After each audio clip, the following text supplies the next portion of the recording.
우리가 지금 살아가는 시대는 그 어느 때보다도 더 각박하고 치열한 삶인 것 같아요. 그죠? 강함이 곧 정의가 되는 시대, 어, 적자 생존, 약육강식, 각자 도생이라고 하는 냉혹한 이 법칙이 국제 정세와 우리의 그 일상을 지배하는 실질적인 원리, 방향이 된 것 같습니다. 우리는 그 민낯을 뉴스를 통해서 매일 목격을 하죠. 러시아가 무력으로 우크라이나 영토를 침략하고 빼앗고, 그래서 힘 있는 자가 땅의 주인이 된다라고 하는 이 야만적인 메시지를 던지는가 하면, 중국이 엄청난 자본력으로 세계 각국의 토지를 공격적으로 매입해서 경제적 영토를 확장해 나가고, 또한 세계 최강국 미국 트럼프 대통령은 북극 항로와 안보와 미래자원 확보라는 명분으로 그린란드를 넘겨라 하면서 이제 압박을 덴마크에 가하는 모습들을 우리가 계속 접하면서, 현대 사회에서 땅이 어떻게 정복되고 또 거래되는지를 적나라하게 우리는 보고 듣고 경험하는 시대에 살고 있습니다. 이처럼 세상은 철저한 힘의 논리로 움직여 가죠. 더 강력한 무기, 더 거대한 자본, 더 교묘한 책략을 가진 자가 땅을 차지하고 주도권을 줍니다. 이런 흐름은 국가 간의 패권 전쟁의 문제를 넘어서 우리의 일상과 일터에까지 깊숙이 침투해 가고, 우리의 정신 세계까지도 그렇게 지배하는 것 같아요. 그래서 세상은 우리에게 끊임없이 메시지를 던지는 것입니다. 야, 목소리를 높여야 무시 안 당하지. 실력을 과시해야 살아남지. 때로는 타인을 밟고 올라서야 너가 인정받고 진정한 승리자가 될 수 있다고 우리가 보는 여러 뉴스와 미디어를 통해서 그렇게 학습되어지는 것 같습니다. 이런 세상 속에서 온유함이라고 하는 단어는 어쩐지 나약하고 무능한 이들의 그 변명처럼 들려지기 마련입니다. 착하게 살다가는 이용당하기 십상이고, 양보만 했다가는 내 몫의 땅은커녕 발붙일 곳조차 챙기지 못할 것이라고 하는 실존적인 두려움이 우리의 생각과 감정을 지배하고 있습니다. 그런데 오늘 예수님은 이러한 시대의 정신과 흐름을 정면으로 거스르는 놀라운 선언을 하십니다. 오늘 본문입니다. 온유한 자는 복이 있나니 그들이 땅을 기업으로 받을 것이며. 우리가 보고 듣고 하는 현실은 강한 자가 땅을 정복하고 차지한다고 말하지만, 주님은 온유한 자가 땅을 기업으로 받을 것이라고 하십니다. 강대국들이 군사력과 자본으로 땅을 서로 빼앗으려고 혈안이 되어 있는 이 시대에 예수님은 도대체 어떤 원리로 우리에게 땅을 주시겠다는 약속을 하셨는가라고 하는 의문이 드는 거예요. 과연 예수님의 말씀하시는 온유함이란 과연 무엇인가? 그리고 온유한 자가 받게 될 그 땅이라는 것은 과연 어떤 의미를 담고 있을까라고 하는 이 의문이 듭니다. 성경이 말하는 온유함의 실체를 이해하기 위해서 먼저 이 단어의 어원을 살펴볼 필요가 있어요. 왜냐하면 우리가 온유라고 하는 이 단어가 갖는 우리의 고정관념과 이해가 있기 때문에, 그것이 아니라 원래 번역되기 전에 그 원 단어가 갖는 내재되어 있는 의미를 파악을 하는 것이 중요합니다. 헬라어 프라우스를 온유라고 하는 단어로 번역이 됐는데, 이 프라우스라고 하는 개념은 단순히 성격이 부드럽고 하는 그 의미를 넘어서는 거예요. 이 단어는 고대 헬라 지역에서 야생마를 길들여서 잡아서 군마로 이렇게 길들일 때 사용되던 용어였습니다. 군마는 끝없이 들판을 달리던 야생마의 거친 힘을 그대로 가지고 있지만, 그 폭발적인 힘과 야성은 그대로 간직하지만 주인의 손길에 의해서 완벽하게 길들여진 상태인 거잖아요. 그래서 달리라는 신호를 하면 거침없이 달리고, 멈추라고 하면 멈추고, 또 조용히 걸으라고 하면 걷고, 장애물을 뛰어넘으라면 뛰는 거죠. 그래서 이 온유라고 하는 것은 나약함을 뜻하거나 이 강함의 부재, 힘의 부재를 의미하는 것이 아니라 강한데 길들여진 그 힘을 말할 때 프라우스라는 단어를 쓴다라는 것입니다. 그래서 우리 상식적으로는 흔히 온유한 사람을 저 사람 정말 착해 그러면 참 온유한 것 같아, 화낼 줄 몰라 그러면 참 온유하다라고 이렇게 생각을 하지만, 성경에서 말하는 온유한 사람으로 꼽는 모세와 예수님을 바라보세요. 지면을 가장 온유했던 사람이라고 평가받는 모세를 보면요, 그 사람은 나약한 사람이 아니었어요. 모세는 이스라엘 백성을 이끌기 위해서 애굽 왕 바로의 앞에서도 당당하게 맞섰던 사람이에요. 예수님 또한 성전을 강도의 소굴로 만든 이들을 보면서 채찍을 휘두르고 상을 뒤집어 엎었던 분이었습니다. 진정한 온유라는 것은 불의 앞에서 침묵하는 비겁함을 말하지 않습니다. 내가 괜히 또 이렇게 화냈다가 괜히 또 민망해지는 거야 하는 두려움 때문에 그러는 것이 아니에요. 온유는 자기의 감정과 자존심을 위해서는 침묵하지만 하나님의 뜻과 공의와 진리와 질서를 위해서는 강력하게 움직이는 힘을 온유라고 말하는 것입니다.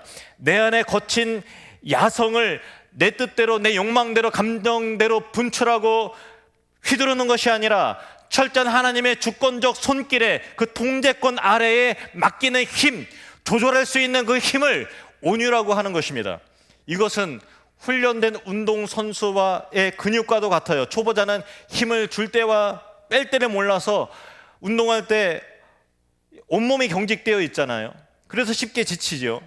근데 숙련된 프로 선수는 가장 필요한 순간에 정확한 부위의 근육에 힘을 쏟아붓는 거예요. 온유는 바로 이 영적인 숙련도를 말하는 것입니다.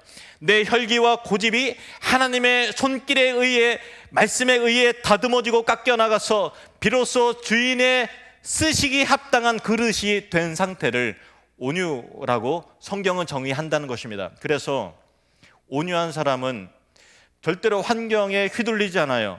나를 비방하는 소리라든가 억울한 목소리 앞에서도 평온함을 유지할 수 있는 이유는 두려움이라든가 화낼 줄 모르는 힘이 없어서 그런 것이 아니라, 자신의 힘의 근거가 자기의 자존심이 아니라 하나님의 주권에 있음을 알기 때문에 그 힘을 완급 조절을 한다, 이 말인 것입니다.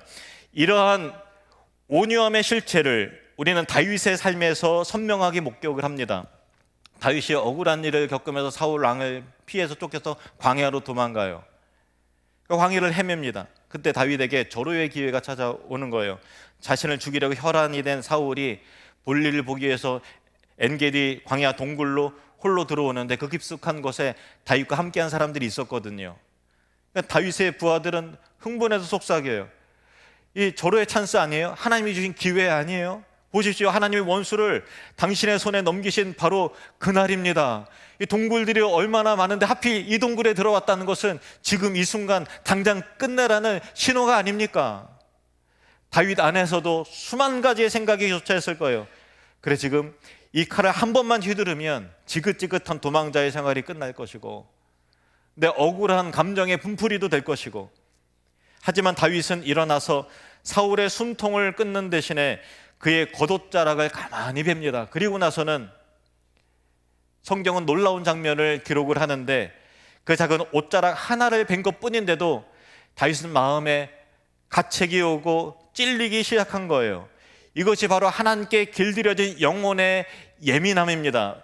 다윗은 당장이라도 사울을 덮치려던 부하들을 막아서면서, 부하들이 이게 말이 됩니까? 이 기회를 그냥 놓쳐버리는 게 이게 말이 안 되는 겁니다 라고 할 때 준엄하게 선포합니다. 사무엘상 24장 6절 말씀.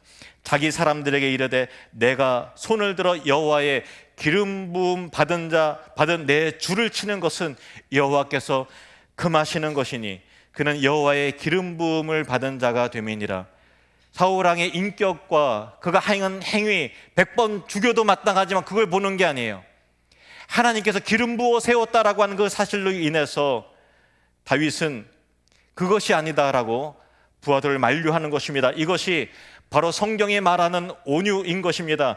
칼을 휘두를 힘이 없습니까? 지금 다윗에게 칼이 없습니까? 그 기술이 없습니까? 그래서 참는 게 아니에요.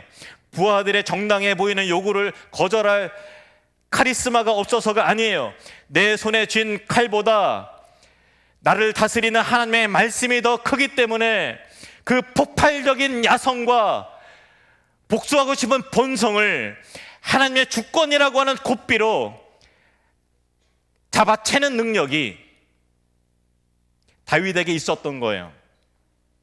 다윗은 자기의 억울함을 직접 해결해야 하고 내가 이 심판의 주도권을 직접 잡으려고 하는 생존의 본능을 억누르고 재판장인 하나님께 모든 판결을 맡기는 거예요.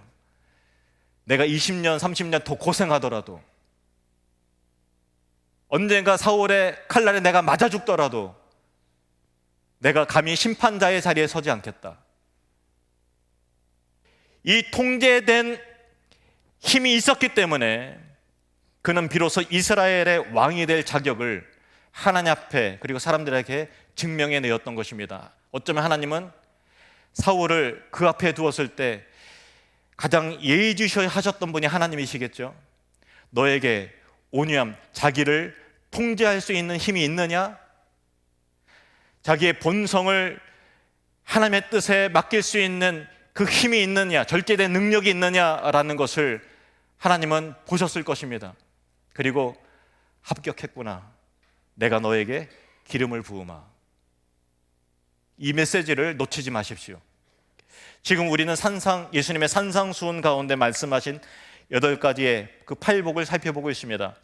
팔복은 각각 독립된 8가지의 복이 아니라 하나의 생명체처럼 유기적으로 연결이 되어 있고 각 단계별로 올라가는 그러한 영적 수준의 성장 과정인 것입니다. 온유함도 역시 마찬가지예요. 타고난 기질이 아니고 인간적인 수양의 결과도 아닌 것입니다. 심령의 가난함과 애통이라고 하는 영혼의 그 겨울을 통과한 사람에게 주어지는 이 봄에 피는 꽃과 같은 선물인 거예요.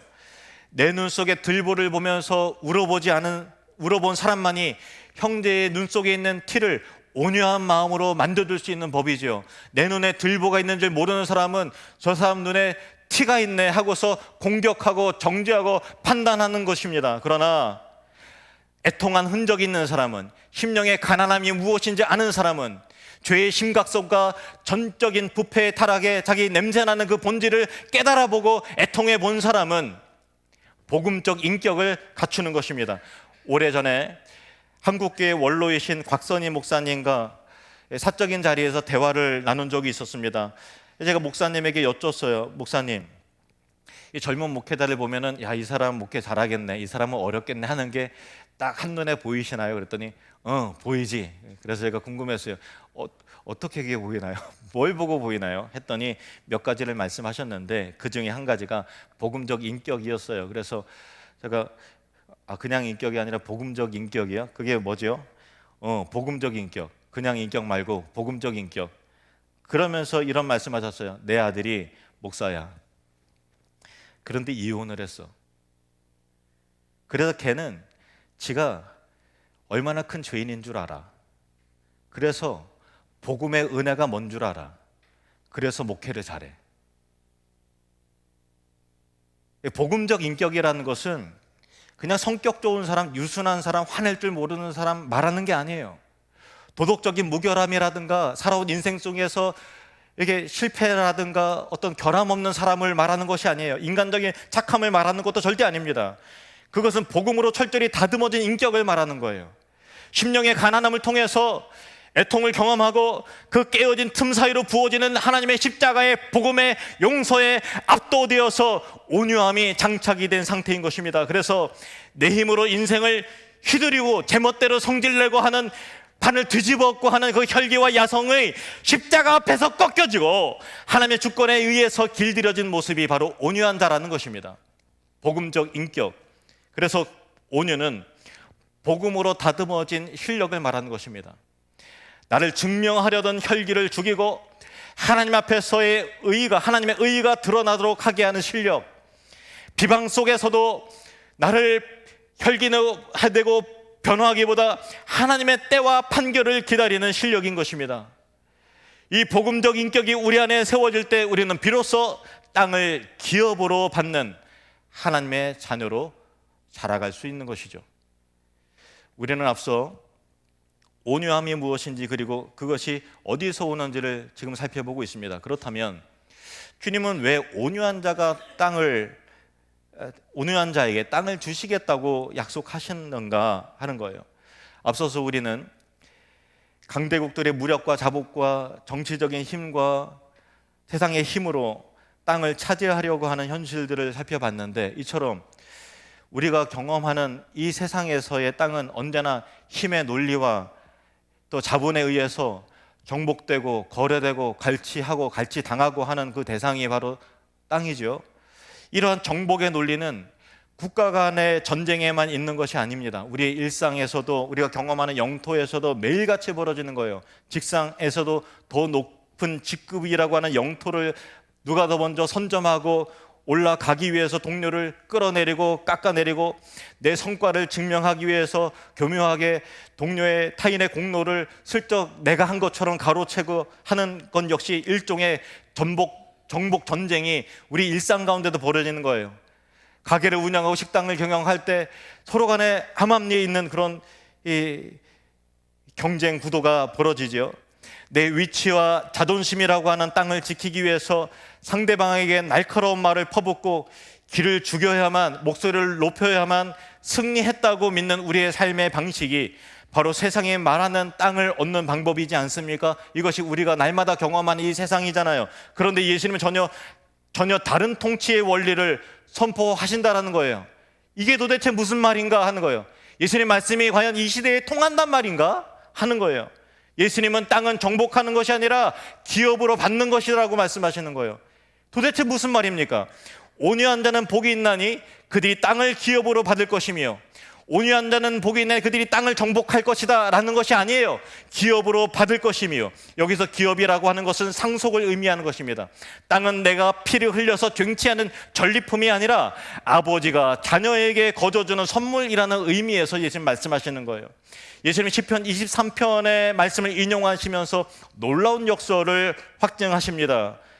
그러나 온유한 자들은 땅을 차지하며, 여기까지 있었을 때는 땅을 온유한 자가 정복하는구나 이렇게 생각되지요. 그런데 그 결과가 뭡니까? 풍성한 화평으로 즐거워하리로다. 평화가 있다는 거예요. 화평이 있다는 거예요. 경쟁 구도가 아니라는 것입니다. 쟁취와 정복이 아니라는 거예요. 즐거움과 풍성한 화평의 개념으로서의 땅을 성경은 말씀하고 있는 거예요. 우리가 관심 있어 하는 부동산의 개념이 아닌 것입니다. 이 상속의 원리를 가장 선명하게 보여주는 성경의 인물이 바로 믿음의 조상 아브라함입니다. 아브라함에게는 롯이라는 조카가 있었지요. 두 사람은 함께 가나안 땅에 들어와서 약속의 땅에 머물면서 정착을 합니다. 하나님의 축복 속에서 어려움도 있고 일어나서 이제 제법 가축도 많아지고 종도 많아졌어요. 그러다 보니까 어떤 문제가 생겼는가 하면은 소들이 풀을 뜯고 먹어야 되는데 목초지가 한계가 있다 보니까 서로 간에 먼저 먹이려고 이쪽 하인과 저쪽 하인들이 다툼이 일어나고 긴장하고 예민해진 싸움이 벌어지기 시작한 것입니다. 갈등을 겪는 거죠. 당시 가부장적 질서대로 하면은 어른인 아브라함에게 가장 좋은 땅을 먼저 차지할 권리가 법적으로 보장되는 거예요. 세상의 방식대로라면은 아브라함은 자신의 기득권을 주장하면서 롯을 척박한 곳으로 몰아냈어야 하는 거예요. 야, 아무래도 그렇지 우리들이 싸우는 게 말이 되냐. 그리고 나 때문에 너가 여기 와서 먹고 사는 것도 감사한 것이지 왜 우리 종들과 너는 싸우려고 하느냐. 훈계하고 쫓아내도 뭐라고 할 말이 없는 거예요. 하지만 아브라함은 여기에서 온유함의 그 능력을 발휘를 하는 것입니다. 그는 조카에게 먼저 선택권을 양보하면서 이렇게 말해요. 롯아, 너가 좌하면 내가 우하고 너가 우하면 내가 좌하겠다. 우리 싸우지 말자. 너가 먼저 선택해라. 조카 롯은 눈에 보이게 비옥하고 풍요로운 요단 지역을 냉큼 선택해서 고민도 안 하고 저기가 좋네, 저기가 풀이 많네 하고서 냉큼 선택해서 떠나버려요. 아브라함은 홀로 남겨졌죠. 그리고 인간적으로 보면 손해를 본 것 같고, 또 주변 사람들에게 야 진짜 바보처럼 사는구나, 그래 자기 식구 자기 살림도 챙겨야지 그렇게 하느냐라고 그렇게 손가락질 당할 수 있는 상황인 거예요. 자기 자신의 영토를 빼앗긴 패배자처럼 보이는 것입니다. 그때 하나님이 개입하세요. 롯이 떠난 후에 아브라함이 홀로 남겨졌을 때 하나님이 찾아오십니다. 그리고 아브라함에게 말씀하세요. 창세기 13장 14절 15절 말씀. 롯이 아브라함을 떠난 후에 여호와께서 아브라함에게 이르시되 너는 눈을 들어 너희 있는 곳에서 북쪽과 남쪽 그리고 동쪽과 서쪽을 바라보라. 보이는 땅을 내가 너와 네 자손에게 주리니 영원히 이르리라. 롯은 자기 눈에 좋은 것을 정복하듯 차지하려고 갔어요. 그런데 결국에 소돔과 고모라가 멸망함과 동시에 모든 것을 다 잃어버렸어요. 그것이 결론입니다. 그러나 온유함으로 하나님의 주권을 신뢰했던 아브라함은 하나님으로부터 땅을 영원히 상속받았습니다. 이것이 바로 성경이 말하는 축복의 역설, 복음의 역설입니다. 상속은 힘으로 쟁취하고 자본으로 빼앗는 것이 아니라 관계로부터 온다. 하나님과의 관계. 세상의 정복자들은 땅을 정복하고 빼앗고 또 뭔가 세력이 확장되어진 것 같지만 결국은 더 강한 자에게, 더 큰 칼을 휘두르는 자에게 결국은 땅을 빼앗기게 될 수밖에 없어요. 이것이 온 인류가 살아온 역사 아닙니까? 영원한 자기 소유가 어디 있어요? 그런 건 없는 겁니다. 하지만 하나님을 주인으로 모시고 그분의 처분에 모든 것을 맡긴 온유한 자는 하나님 나라의 영원한 상속자가 되리라. 이것이 하나님 나라의 원리요 비전인 것입니다. 우리가 일상의 현장에서 내 권리를 주장하기보다 하나님의 주권을 인정하며 양보할 수 있는 여유가 있는 이유는 이 땅의 진짜 주인이 내 아버지이심을 믿기 때문인 것입니다. 하나님과의 바른 관계 안에서 그분의 통치를 받아들이는 온유한 자만이 하나님이 다스리는 온 땅의 진정한 청지기와 주인의 노릇을 하는 것입니다. 우리의 삶의 현장에서도 한시도 긴장을 늦출 수 없는 전쟁터와 같잖아요. 직장 상사의 부당한 대우가 있을 것이고 동료들의 내가 뭔가 잘하면 시기와 질투가 있고 끌어내리려고 하고 비방이 있고 교묘한 암투가 벌어지고 무례한 사람들의 거친 폭언과 말도 되지 않는 어떤 요구와 그런 말 앞에서 온유함을 지켜낸다는 것은 정말 어려운 일이래요. 당장이라도 똑같은 말로 대갚아주고 싶고 내 정당함을 목소리 높여 증명하고 싶은 유혹이 시시각각 찾아오는 것이 우리가 살아가는 현실 세계인 것입니다. 그러나 바로 그 지점이 우리가 하나님 나라의 원리를 작동시켜야 되는 현장이라는 것을 기억하십시오. 온유함은 나를 공격하는 이들 앞에서 지금 하나님께서 다스리시고 지켜보고 계심을 신뢰하는 능력이라는 것을 기억하십시오. 내가 직접 복수하지 않아도, 내가 직접 심판하지 않아도 공의로우신 하나님이 나의 재판장이 되어줄 것을 믿고 하나님의 때를 기다리는 그 능력과 실력을 갖추시는 하나님의 백성들이 되시기를 주님의 이름으로 축원합니다. 진짜 재판장은 하나님이신 거예요. 하나님이 억울하지 않게 하실 것입니다. 하나님 반드시 갚아주실 것입니다. 원수 갚는 것은 주께 있으니 하나님께 맡기라. 십자가는 온유함이 승리하는 방식을 가장 극명하게 보여줍니다. 예수님은 온 우주를 창조하시는 권능을 가지셨음에도 불구하고 자신을 조롱하고 침뱉는 그 사람들, 너가 정말 하나님의 아들이거든 한번 내려와 보시자 그래 조롱하고 말도 되지 않는 비방을 할 때 예수님은 침묵하셨습니다. 지금 당장이라도 12군단도 더 되는 천사를 불러다가 삽시간에 그들을 멸하실 수 있었지만 주님은 그 힘을 십자가 위에서 자기를 내어주는 사랑 가운데서 통제하시는 것입니다. 옷걸이에 걸린 옷처럼 매야 달림을 통해서 가장 무력한 자처럼 자기 자신을 힘을 통제하시는 것입니다.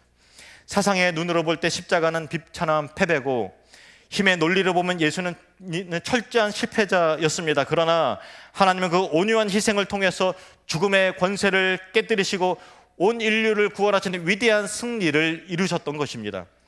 우리의 일상도 마찬가지죠. 내가 지는 것 같고 내가 손해보는 것 같은 그 온유함의 자리가 실상은 하나님의 통치가 임하는 자리인 것입니다.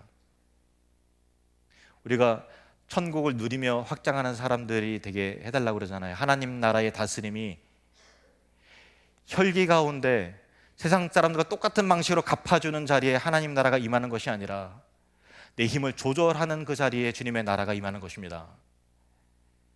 내가 혈기를 부려서 인간적으로 방법으로 쟁취한 그 땅과 그 지위와 그 권세와 그 명예와 그 부동산과 건물과 그 소유는 나를 결국은 교만하게 만들지만, 내가 온유함으로 상속받은 땅은 나를 거룩하게 만드는 것입니다. 땅이라고 다 같은 땅이 아니에요. 부동산이라고 다 같은 부동산이 아니에요. 명예라고 다 같은 명예가 아니에요. 위치라고 다 같은 위치가 아니에요.